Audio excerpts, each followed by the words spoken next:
Welcome to my channel the lady prophet. ഇന്നത്തെ reading, നിങ്ങൾ എന്തെങ്കിലും ഒരു മാനിഫെസ്റ്റേഷൻ മെത്തേഡൊക്കെ ചെയ്യുന്നുണ്ടെങ്കിൽ, അതായത് നിങ്ങൾ ആഗ്രഹിക്കുന്ന കാര്യങ്ങൾ നിങ്ങളിലേക്ക് വരാൻ വേണ്ടി എന്തെങ്കിലും ലോ ഓഫ് അട്രാക്ഷൻ ടെക്നിക്കോ ലോ ഓഫ് അസംഷൻ ടെക്നിക്കോ ഏത് ടെക്നിക്കായാലും അത് നിങ്ങൾക്ക് ആ ഒരു കാര്യം നേടിത്തരുമോ എന്നുള്ളതാണ് ഇന്നത്തെ റീഡിംഗ്. നിങ്ങൾ എന്തെങ്കിലും ടെക്നിക്ക് യൂസ് ചെയ്തില്ലെങ്കിൽ പോലും നിങ്ങൾ ആഗ്രഹിക്കുന്ന കാര്യം നിങ്ങൾക്ക് നേടാൻ പറ്റുമോ എന്നുള്ളതാണ് റീഡ് ചെയ്യുന്നത്. ഇത് കളക്റ്റീവ് റീഡിംഗ് ആണ്, ടൈംലെസ് റീഡിംഗ് ആണ്. എപ്പോഴാണോ കാണുന്നത് അപ്പോൾ മുതൽ വാലിഡ് ആയിരിക്കും.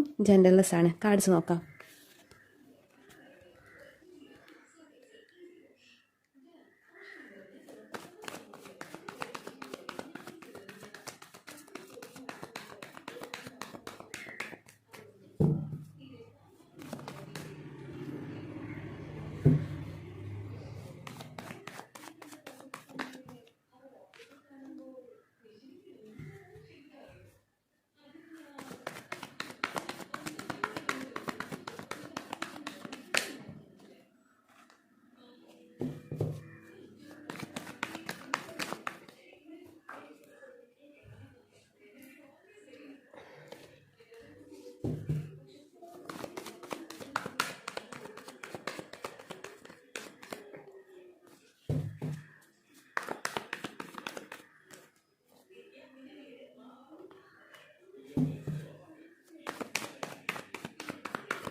റീഡിങ്ങിലോട്ട് പോകാം.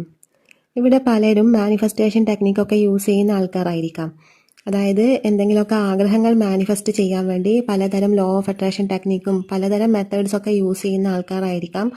അത് ആ ഒരു ആഗ്രഹം എന്തിനു വേണ്ടിയാണോ നിങ്ങൾ ആ ഒരു മാനിഫെസ്റ്റേഷൻ ടെക്നിക്ക് ചെയ്യുന്നത്, ആ ആഗ്രഹം നിങ്ങളിലേക്ക് വരുമോ എന്നുള്ളതാണ് ഇവിടെ റീഡ് ചെയ്യുന്നത്. അപ്പോൾ ഇവിടെ ഫസ്റ്റ് വന്നിരിക്കുന്നത് തന്നെ സൺ കാർഡാണ്. അതൊരു പോസിറ്റീവ് ആയിട്ടുള്ള കാർഡാണ്. അതായത് നിങ്ങളുടെ ആഗ്രഹം മാനിഫെസ്റ്റേഷനിലോട്ടേക്ക് വരുമെന്ന് തന്നെയാണ് ആ ഒരു കാർഡ് കാണിക്കുന്നത്. മാത്രമല്ല ഇവിടെ ഓവറോൾ എനർജി വന്നിരിക്കുന്നത് മൂൺ കാർഡാണ്. അപ്പോൾ രണ്ടും ഒരു എനർജി ബാലൻസിനെ കാണിക്കുന്നതാണ്. സണ്ണും മൂണും ഒരു എനർജി ബാലൻസിനെ, അതായത് നിങ്ങളിലുള്ള എനർജി എപ്പോഴാണോ ഒരു ബാലൻസിലോട്ട് വരുന്നത്, എപ്പോഴാണോ ആ ഒരു യിൻ യാങ് എന്ന് പറയുന്ന എനർജി നിങ്ങളിൽ എപ്പോഴും ബാലൻസിൽ നിൽക്കണം, ആ ഒരു സമയത്താണ് നമ്മളുടെ ഒരു മാനിഫെസ്റ്റേഷൻ നടക്കുന്നത്. അപ്പോൾ ഇവിടെ കാണിക്കുന്നത് സണ്ണും മൂണും ഒരു ബാലൻസിലോട്ടേക്ക് വരുന്നുണ്ട് എന്നുള്ളതാണ് കാണിക്കുന്നത്. മാത്രമല്ല ഹേർമിറ്റും വന്നിട്ടുണ്ട്. അത് നിങ്ങളുടെ ഇന്നർ സെൽഫുമായിട്ട് കണക്റ്റ് ആവുന്നു എന്നുള്ളതും കൂടിയാണ് കാണിക്കുന്നത്. എപ്പോഴും നമ്മൾ ഇന്നർ സെൽഫുമായിട്ട് കണക്റ്റ് ആവുമ്പോഴാണ് യിൻ യാങ് ബാലൻസ് ആവുന്നത്. അത് തന്നെയാണ് ഇവിടെ കാണിക്കുന്നത്. ഫസ്റ്റ് തന്നെ വന്നത് സണ്ണും ബോട്ടം ഓഫ് ദ ഡക്ക് മൂണും കാണിക്കുന്നത് നിങ്ങളുടെ ബാലൻസ് വരുന്നു എന്നുള്ളതാണ്, എനർജി ബാലൻസിങ് വരുന്നത്. നമ്മുടെ ശരീരത്തിന്റെ ഇടത് ഭാഗം ഫെമിനൈൻ എനർജിയും വലതു ഭാഗം മസ്കുലൈൻ എനർജിയും. ഇടത് ഭാഗത്തെ ഫെമിനൈൻ എനർജിയെ ഇൻ എന്നും വലതു ഭാഗത്തെ മസ്കുലൈൻ എനർജിയെ യാങ് എന്നും പറയും. അതാണ് ഇവിടെ ഇൻ യാങ് ബാലൻസിൽ വരണമെന്ന് എപ്പോഴും പറയുന്നത്. അപ്പോഴാണ് നമ്മളിൽ മാനിഫെസ്റ്റേഷൻ നടക്കുന്നത്, ഈ എനർജി ബാലൻസിങ് നടക്കുമ്പോൾ. അപ്പോൾ പലതരം മെഡിറ്റേഷൻ അല്ലെങ്കിൽ പ്രാണായാമ ഇങ്ങനെയൊക്കെ ചെയ്യുന്ന ആൾക്കാരുണ്ടാവാം. പ്രാണായാമ ചെയ്യുന്നവരിലാണെങ്കിൽ ഈ ഒരു എനർജി ബാലൻസിങ് വന്നതായിട്ട് കാണിക്കുന്നുണ്ട്. അതായത് നമ്മുടെ ഇടതുഭാഗത്ത് ചന്ദ്രനാഡിയും വലതുഭാഗത്ത് സൂര്യനാഡിയും, ഈ രണ്ട് നാഡികളുടെ ബാലൻസിങ് ആണ് പ്രാണായാമയിലൂടെ നടക്കുന്നത്. അപ്പം അവിടെ നിങ്ങളുടെ എനർജി ബാലൻസിങ് നടക്കുന്നത് വഴി നിങ്ങളുടെ ആഗ്രഹം മാനിഫെസ്റ്റേഷനിലേക്ക് വരുന്നതായിട്ട് കാണിക്കുന്നുണ്ട്. ഇവിടെ പല കാര്യങ്ങൾക്ക് വേണ്ടി മാനിഫെസ്റ്റേഷൻ ചെയ്യുന്ന ആൾക്കാരെ കാണിക്കുന്നുണ്ട്. ഫസ്റ്റ് വന്നിരിക്കുന്ന എനർജി എന്ന് പറയുന്നത് ഒരു സാമ്പത്തികപരമായിട്ടുള്ള ഉന്നതിക്ക് വേണ്ടി അല്ലെങ്കിൽ കരിയർ വൈസ് എന്തൊക്കെയോ അച്ചീവ് ചെയ്യാൻ വേണ്ടി മാനിഫെസ്റ്റേഷൻ ചെയ്യുന്ന ആൾക്കാരെ കാണിക്കുന്നുണ്ട്. അവർക്ക് ഉറപ്പായും നിങ്ങൾ ആഗ്രഹിക്കുന്ന ഒരു സ്റ്റെബിലിറ്റി നിങ്ങളുടെ ഫിനാൻഷ്യൽ കാര്യങ്ങളിൽ ഉണ്ടാവുമെന്നാണ് കാണിക്കുന്നത്. പിന്നെ നിങ്ങൾക്ക് ജോലി വൈസ് ആണെങ്കിൽ നിങ്ങൾക്ക് ഒരുപാട് ഓപ്പർച്യൂണിറ്റീസ് വരുന്നതായിട്ടും കാണിക്കുന്നുണ്ട്. ചിലർക്ക് അധ്യാപനം എന്നുള്ളൊരു മേഖല കാണിക്കുന്നുണ്ട്. ടീച്ചിങ് ഫീൽഡുമായിട്ട് ബന്ധപ്പെട്ട് നിങ്ങൾ എന്തെങ്കിലുമൊക്കെ മാനിഫെസ്റ്റേഷൻ ചെയ്യുന്നുണ്ടാവാം. പഠിപ്പിക്കാനൊക്കെ ആഗ്രഹമുള്ളവരാണെങ്കിൽ ഗവൺമെൻറ് സർവീസിലൊക്കെ നോക്കുന്നുണ്ടാവാം. അതൊക്കെ അങ്ങനെ ചെയ്യുന്നവരാണെങ്കിൽ അവർക്ക് നിങ്ങളുടെ ആഗ്രഹം നടക്കുന്നതായിട്ട് കാണിക്കുന്നുണ്ട്. സാമ്പത്തികമായിട്ട് ഒരടിത്തറ നിങ്ങൾക്ക് വരുന്നതായിട്ടും കാണിക്കുന്നുണ്ട്. അല്ലാത്തവരാണെങ്കിലും ടീച്ചിങ് ഫീൽഡ് അല്ലാതെ വേറെ എന്ത് ഫീൽഡ് നോക്കുന്നുണ്ടെങ്കിലും ഇവിടെ ക്രിയേറ്റീവായിട്ടുള്ള കാര്യങ്ങൾ ചെയ്യുന്ന ആൾക്കാരെ കാണിക്കുന്നുണ്ട്. മേ ബി നിങ്ങളുടെ ക്രിയേറ്റീവ് എനർജി നിങ്ങൾ ഒരു ബിസിനസ്സുമായി ബന്ധപ്പെട്ട് അങ്ങനെ എന്തെങ്കിലും ചെയ്യാൻ താല്പര്യപ്പെടുന്നവരുണ്ടാവാം. നിങ്ങളുടെ അതായത് എന്തെങ്കിലുമൊക്കെ ആർട്ടിസ്റ്റുകൾ ഉണ്ടായിരിക്കാം, അതല്ലെങ്കിൽ എന്തെങ്കിലും ക്രാഫ്റ്റ് ചെയ്യുന്നവരുണ്ടാവാം. അങ്ങനെ ക്രിയേറ്റീവ് ആയിട്ടുള്ള എന്തെങ്കിലും ടാലൻ്റ് ഉള്ള ആൾക്കാർ അതൊരു ബിസിനസ്സായിട്ട് മാറ്റാൻ ആഗ്രഹിക്കുന്നുണ്ടെങ്കിൽ അത് നിങ്ങൾക്ക് നല്ലതായിട്ട് വരുന്നതാണ്. ഭാവിയിൽ അത് നിങ്ങൾക്ക് ഒരുപാട് നല്ലതായിട്ട് വരുന്ന കാണിക്കുന്നുണ്ട്. അപ്പം അങ്ങനെയുള്ള ആഗ്രഹങ്ങളൊക്കെ മാനിഫെസ്റ്റ് ചെയ്യാൻ വേണ്ടി ടെക്നിക്കൊക്കെ യൂസ് ചെയ്യുന്നവരാണെങ്കിൽ അവരുടെ ആഗ്രഹങ്ങൾ മാനിഫെസ്റ്റേഷനിലേക്ക് വരുന്നുണ്ട്. പിന്നെ വരുന്നത് ലവ് റിലേഷനുമായിട്ട് ബന്ധപ്പെട്ടിട്ടാണ് നിൽക്കുന്നത്. അതായത് നിങ്ങളുടെ ബ്രേക്കപ്പിലായിരിക്കാം അല്ലെങ്കിൽ നോ കോണ്ടാക്റ്റിലായിരിക്കാം. ഇതിന് റീസൺ തേർഡ് പാർട്ടി എന്നുള്ള റീസണാണ് വന്നിട്ടുള്ളത്. ആ തേർഡ് പാർട്ടി അവിടെ കംപ്ലീറ്റ് ആയിട്ട് എൻഡ് ആവാൻ വേണ്ടി ആ പോയ വ്യക്തി നിങ്ങളിലേക്ക് തിരിച്ചു വരാൻ വേണ്ടി മാനിഫെസ്റ്റ് ചെയ്യുന്ന ആൾക്കാരുണ്ടാവാം. അപ്പോൾ അവരുടെയും ആഗ്രഹം മാനിഫെസ്റ്റേഷനിലോട്ടേക്ക് വരുന്നതായിട്ട് കാണിക്കുന്നുണ്ട്. ആ തേർഡ് പാർട്ടി ഇല്ലെങ്കിൽ തന്നെ എന്തെങ്കിലും കാരണങ്ങൾ കൊണ്ട് വഴക്കിട്ട് നിൽക്കുന്നവരാണെങ്കിൽ അവർക്കും ഒരു ന്യൂ ബിഗിനിങ് ഇവിടെ കാണുന്നുണ്ട്.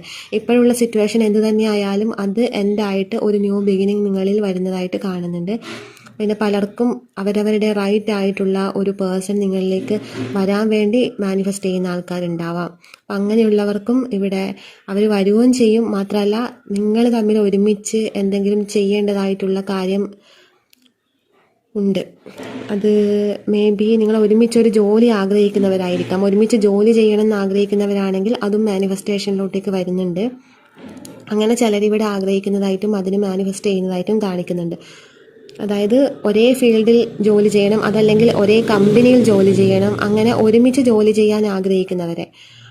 അങ്ങനെ അല്ലെങ്കിൽ ഇപ്പം നാട്ടിൽ ഒരാൾ, ഇപ്പം ഹസ്ബൻഡ് ആൻഡ് വൈഫ് ആണെങ്കിൽ ഒരാൾ നാട്ടിലും മറ്റേയാൾ വിദേശത്തും ആണെങ്കിൽ രണ്ടുപേർക്കും ഒരുമിച്ച് നിന്നുകൊണ്ട് ജോലി ചെയ്യാനുള്ള ഒരു അവസരം, ഒരുമിച്ച് താമസിച്ചുകൊണ്ട് ജോലി ചെയ്യാനുള്ള അവസരം, അങ്ങനെയാണെങ്കിലും ആ ആഗ്രഹവും മാനിഫെസ്റ്റേഷനിലോട്ടേക്ക് വരുന്നുണ്ട് എന്നുള്ളതാണ് കാണിക്കുന്നത്. ഇവിടെ ഒരു കാര്യം, പലരും മാനിഫെസ്റ്റേഷൻ ടെക്നിക്ക് യൂസ് ചെയ്യുന്നുണ്ടാവില്ല. പക്ഷേ നിങ്ങളുടെ എനർജി ബാലൻസ് വരുന്നതിലൂടെ നിങ്ങളുടെ ആഗ്രഹങ്ങൾ, നിങ്ങളുടെ മാനിഫെസ്റ്റേഷൻ ടെക്നിക്ക് യൂസ് ചെയ്യാതെ തന്നെ നിങ്ങളുടെ ആഗ്രഹങ്ങൾ നിങ്ങളിലേക്ക് വരുന്നതായിട്ടുള്ള എനർജി ഇവിടെയുണ്ട്. അതായത് ഒരു സ്പിരിച്വൽ ജേണിയിലുള്ള ആൾക്കാരാണെങ്കിൽ പ്രത്യേകിച്ച് മാനിഫെസ്റ്റേഷൻ ചെയ്യേണ്ട ആവശ്യമില്ല എന്നാണ് കാണിക്കുന്നത്. നിങ്ങളുടെ എനർജി ബാലൻസിങ് നിങ്ങൾ ചെയ്യുന്ന പ്രാക്ടീസസിലൂടെ തന്നെ ആ ഒരു ബാലൻസിങ് വരുന്നുണ്ട്. അതുവഴി നിങ്ങളുടെ ലൈഫിന് റൈറ്റ് ആയിട്ടുള്ള കാര്യങ്ങളൊക്കെ നിങ്ങളിലേക്ക് വരുന്നുണ്ട്. അങ്ങനെയുള്ളവർക്ക് ഇവിടെ പ്രത്യേകിച്ച് മാനിഫെസ്റ്റേഷൻ്റെ ആവശ്യമില്ല. നിങ്ങളുടെ ആഗ്രഹം എന്താണോ, ആഗ്രഹം എന്നല്ല, നിങ്ങൾക്ക് റൈറ്റാണ് നിങ്ങളുടെ ആഗ്രഹം, നിങ്ങൾ എന്താണോ ആഗ്രഹിക്കുന്നത് അത് നിങ്ങൾക്ക് റൈറ്റ് ആണെങ്കിൽ അത് താനേ നിങ്ങളിലേക്ക് വരും.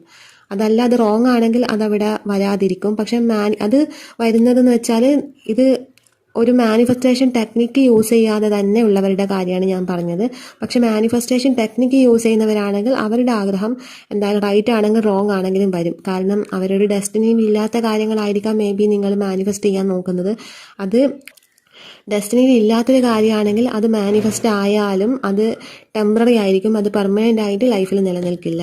നിങ്ങളിൽ റൈറ്റ് ആയ കാര്യമാണെങ്കിൽ മാത്രമാണ്, അതായത് ഡെസ്റ്റിനിയിലുള്ള കാര്യമാണ് നിങ്ങൾ മാനിഫെസ്റ്റ് ചെയ്ത് എടുക്കുന്നതെങ്കിൽ അത് പെർമനൻ്റ് ആയിട്ട് തന്നെ നിങ്ങളുടെ ലൈഫിൽ നിലനിൽക്കും എന്നാണ് കാണിക്കുന്നത്. പലരിലും ഒരു ന്യൂ ബിഗിനിങ് ആണ് ഇവിടെ കാണിക്കുന്നത്. അതായത് ഇപ്പോഴത്തെ സിറ്റുവേഷനൊക്കെ എൻഡായി ഒരു ന്യൂ ബിഗിനിങ്ങിലോട്ട് പലരും വരുന്നതായിട്ട് കാണിക്കുന്നുണ്ട്. എൻ്റെ റീഡിങ്ങിൽ എപ്പോഴും വരാറുണ്ട് പലരും ഇവിടെ നോർത്ത് നോഡിലേക്ക് കടക്കുന്നു എന്നുള്ളത്. അതായത് അവനവൻ്റെ കംഫർട്ട് സോൺ എന്താണോ അത് ബ്രേക്ക് ചെയ്ത് സോൾ പേർപ്പസ് അല്ലെങ്കിൽ ലൈഫ് പേർപ്പസ് അങ്ങനെ എന്തിലോട്ടൊക്കെയോ കണക്ട് ചെയ്യുന്ന, നിങ്ങളുടെ നോർത്ത് നോഡുമായിട്ട് കണക്ട് ചെയ്യുന്ന പലരെയും കാണുന്നുണ്ട്. അതിവിടെയും കാണുന്നുണ്ട്. എപ്പോഴും എൻ്റെ റീഡിങ്ങിൽ അങ്ങനെ ഒരു എനർജി വരാറുണ്ട്. പിന്നെ ഇവിടെ വന്നിട്ടുള്ളത് കടം ഉള്ള ആൾക്കാരെ കാണിക്കുന്നുണ്ട്. അതായത് കടം വാങ്ങിയിട്ട് തിരിച്ചു കൊടുക്കാൻ പറ്റാത്തവർ, അതല്ലെങ്കിൽ നിങ്ങളിൽ നിന്ന് മറ്റൊരാൾ കടം വാങ്ങിയിട്ട് അത് തിരിച്ചു കിട്ടാതെ അതിൽ പെട്ട് കിടക്കുന്ന ആൾക്കാരെ, അവർ തരുന്നുമില്ല, അവരുമായിട്ടുള്ള കണക്ഷൻ ആണെങ്കിൽ കട്ട് ചെയ്യാനും പറ്റില്ല എന്നുള്ള ഒരു സിറ്റുവേഷനിൽ നിൽക്കുന്ന ആൾക്കാരെ കാണിക്കുന്നുണ്ട്. അവർക്ക് കടം കൊടുത്ത ആ ഒരു തുക തിരിച്ചു കിട്ടും. പിന്നെ നിങ്ങൾ കടം വാങ്ങിയതാണെങ്കിൽ ആ ഒരു കടം നിങ്ങൾക്ക് പൂർണ്ണമായിട്ടും വീട്ടിൽ തീർക്കാൻ പറ്റുന്നുള്ളതാണ് ഇവിടെ കാണിക്കുന്നത്. പിന്നെ നിങ്ങൾ എന്ത് മാനിഫെസ്റ്റേഷൻ ടെക്നിക്ക് യൂസ് ചെയ്യുന്നുണ്ടെങ്കിലും അത് കൺസിസ്റ്റൻ്റ് ആയിട്ട് ചെയ്യാൻ നോക്കണം എന്നുള്ളതാണ് ഇവിടെ കാണിക്കുന്നത്. അതായത് അതിൽ കമ്മിറ്റഡ് ആയിരിക്കണം. അത് ഒരു ദിവസം ചെയ്ത് പിറ്റേ ദിവസം ചെയ്തില്ല, അങ്ങനെ വരാൻ പാടില്ല. കൃത്യമായിട്ട് അതിൻ്റെ ടെക്നിക്കിൽ ആ ഒരു കാര്യം എത്ര ദിവസം ചെയ്യണമെന്നുണ്ടാവും. അത് കൃത്യമായിട്ട് കൃത്യ ടൈം തന്നെ ചെയ്യാൻ മാക്സിമം ശ്രമിക്കണം. ആ ഒരു കൺസിസ്റ്റൻസിയാണ് നിങ്ങളിൽ ഇല്ലാത്തത് എന്നുള്ളത് കാണിക്കുന്നുണ്ട്. അതുകൊണ്ടായിരിക്കാം നിങ്ങളുടെ മാനിഫെസ്റ്റേഷൻ ഒന്നും ഇതുവരെയും ഒരു മാനിഫെസ്റ്റേഷനിലോട്ടേക്ക് വരാതിരുന്നത്. അപ്പോൾ ഈ ഒരു കാര്യം നിങ്ങൾ ഫോളോ ചെയ്താൽ, കൺസിസ്റ്റൻ്റ് ആയിട്ട് ചെയ്യണം എന്നുള്ളൊരു കാര്യം ഫോളോ ചെയ്ത് കഴിഞ്ഞാൽ ഉറപ്പായും നിങ്ങളിലേക്ക് ആ ഒരു കാര്യം മാനിഫെസ്റ്റേഷനിലോട്ടേക്ക് വരും. കാരണം നിങ്ങളുടെ എനർജി ബാലൻസിലോട്ടേക്ക് വരുന്നുണ്ട്. പിന്നെ അത് ചെയ്ത് കഴിഞ്ഞാൽ പിന്നെ അത് വിട്ട് കളയണം. അത് ലെറ്റ് ഗോ ചെയ്യണം എന്നുള്ളത് മസ്റ്റാണ്. അതാണ് ഇവിടെ 10 ഓഫ് സോഡ്സ് കാണിക്കുന്നത്. അപ്പോൾ അത് നിങ്ങൾ ചെയ്ത് കഴിഞ്ഞാലും പിന്നെയും നിങ്ങൾ ആ എനർജി ഇങ്ങനെ ഹോൾഡ് ചെയ്ത് വെക്കുന്നുണ്ട്. വരുന്നുണ്ടോ നോക്കി ഹോൾഡ് ചെയ്ത് വെക്കുന്നുണ്ട്. എൻ്റെ ആഗ്രഹം നടക്കുമോ, അത് ചെയ്ത് കഴിഞ്ഞാൽ നിങ്ങൾ ആ ഒരു കാര്യത്തെക്കുറിച്ച് പിന്നെയും ഓവർ തിങ്ക് ചെയ്യാണ് ചെയ്യുന്നത്. അപ്പോൾ അവിടെ വരുന്നതെന്ന് വെച്ചാൽ ഇല്ലായ്മയാണ്. ആ ഇല്ലായ്മ എന്നുള്ള ആ ഒരു ലാക്കായിട്ടുള്ളൊരു എനർജിയാണ് നിങ്ങൾ അവിടെ കൊടുത്തോണ്ടേയിരിക്കുന്നത് യൂണിവേഴ്സിന്. അതായത് നിങ്ങളൊരു മാനിഫെസ്റ്റേഷൻ ടെക്നിക്ക് ചെയ്തു, ഒരു 2 കപ്പ് മെത്തേഡ് ആണെങ്കിൽ അതൊരു 21 ദിവസം നിങ്ങൾ കണ്ടിന്യൂ ചെയ്ത് കഴിഞ്ഞു. 21 ദിവസം ചെയ്യേണ്ടതായിരിക്കാം ആ ഒരു ടെക്നിക്ക്. അത് നിങ്ങൾ ചെയ്ത് കഴിഞ്ഞ് പിന്നെ അത് നിങ്ങൾ ലെറ്റ് ഗോ ചെയ്യണം. അത് ലെറ്റ് ഗോ ചെയ്യാതെ പിന്നെയും നിങ്ങൾ ആ ഒരു 21 ദിവസം കഴിഞ്ഞിട്ടും നിങ്ങൾ പിന്നെയും അതിനെക്കുറിച്ച് ചിന്തിക്കുന്നു. എന്താണ് ആ ഒരു ആഗ്രഹം എന്നിലേക്ക് വരാത്തത്, ആ കാര്യം എന്താണ് നടക്കാത്തത്, ഞാൻ ഇത്ര ദിവസം ചെയ്തിട്ടും എന്തുകൊണ്ടാണ് അത് വരാത്തത്, എപ്പോഴാണ് വരിക, അങ്ങനെയുള്ള ഓവർ തിങ്കിങ് നിങ്ങളിൽ കാണുന്നുണ്ട്. അപ്പോൾ അത് തന്നെയാണ് നിങ്ങളുടെ തടസ്സം. അവിടെ നിങ്ങൾ കൊടുത്തുകൊണ്ടിരിക്കുന്ന എനർജി എന്ന് പറയുന്നത് ഇല്ലായ്മ എന്നുള്ളൊരു എനർജിയാണ്. അപ്പോൾ നിങ്ങൾ എന്താണ് അവിടെ എന്താണ് നിങ്ങൾ കൊടുക്കുന്നത്? എപ്പോഴും ലിവിങ് ഇൻ ദ എൻഡ് ആയിരിക്കണം, അതായത് റിസൾട്ടിൽ ജീവിക്കണം എന്നാണ്. പക്ഷെ അവിടെ റിസൾട്ടിലല്ല നിങ്ങൾ ജീവിക്കുന്നത്. അവിടെ എനിക്കില്ല, ഒരു ലോസ്റ്റ് ആയിട്ടുള്ള ഫീലിങ്സ് ആണ് നിങ്ങൾ അവിടെ കൊടുക്കുന്നത്. ഇല്ല എന്നുള്ള ഒരു ലാക്കാണ് അവിടെ വരുന്നത്. അപ്പോൾ ആ ലാക്നെസ് വരാതിരിക്കാൻ നോക്കുക. എപ്പോഴും ലെറ്റ് ഗോ ചെയ്യാൻ മറക്കരുത്. ലെറ്റ് ഗോ എന്ന് പറയുന്നത് ആ ഒരു കാര്യം കംപ്ലീറ്റ് യൂണിവേഴ്സിന് വിട്ടുകൊടുത്ത് അവിടെ ലിവിങ് ഇൻ ദ എൻഡിൽ ജീവിക്കലാണ്, ആ റിസൾട്ടിൽ ജീവിക്കലാണ്. ആ റിസൾട്ടിൽ ജീവിക്കുമ്പോഴാണ് നിങ്ങളിൽ ആ എനർജി വൈബ്രേഷനുമായിട്ട് നിങ്ങളുടെ എനർജി അലൈനായി വരിക. അതായത് എന്താണോ നിങ്ങൾ ആഗ്രഹിക്കുന്നത് ആ ഒരു ആഗ്രഹത്തിന് ഒരു എനർജി ഉണ്ട്, ഒരു ഫ്രീക്വൻസി ഉണ്ട്. ആ ഒരു ഫ്രീക്വൻസി ആയിട്ട് നിങ്ങളുടെ എനർജി വൈബ്രേഷൻ ഒരു അലൈൻമെൻറ്റിൽ വരണം. ആ ഒരു അലൈൻമെൻറ്റ് അവിടെ നടക്കുമ്പോഴാണ് നിങ്ങളിൽ അത് മാനിഫെസ്റ്റേഷനായിട്ട് വരുന്നത്. ആ അലൈൻമെൻറ്റ് അവിടെ നടക്കണമെന്നുണ്ടെങ്കിൽ എപ്പോഴും ആ റിസൾട്ടിലാണ് നിങ്ങൾ ജീവിക്കേണ്ടത്. പക്ഷേ നിങ്ങൾ അവിടെ വറി ചെയ്യുമ്പോൾ എന്തുകൊണ്ടാണ് വരാത്തതെന്നുള്ളൊരു എനർജി നിങ്ങൾ കൊടുക്കുമ്പോൾ അവിടെ ഫീൽ ചെയ്യുന്നത് ഒരു ഇല്ലായ്മയാണ്. അതായത് ഒരു ലാക്നെസ് ആണ് നിങ്ങൾ അവിടെ കൊടുക്കുന്നത്. ഇല്ല എന്നുള്ളൊരു, എൻ്റെ ലൈഫിൽ ഇപ്പോഴത് ഇല്ല എന്നുള്ളൊരു വൈബ്രേഷനാണ് നിങ്ങൾ യൂണിവേഴ്സിൽ പാസ് ചെയ്യുന്നത്. അപ്പോൾ അത് എന്ത് വൈബ്രേഷനോ ഫ്രീക്വൻസി ആയിട്ടാണ് മാച്ച് ആവുന്നത്?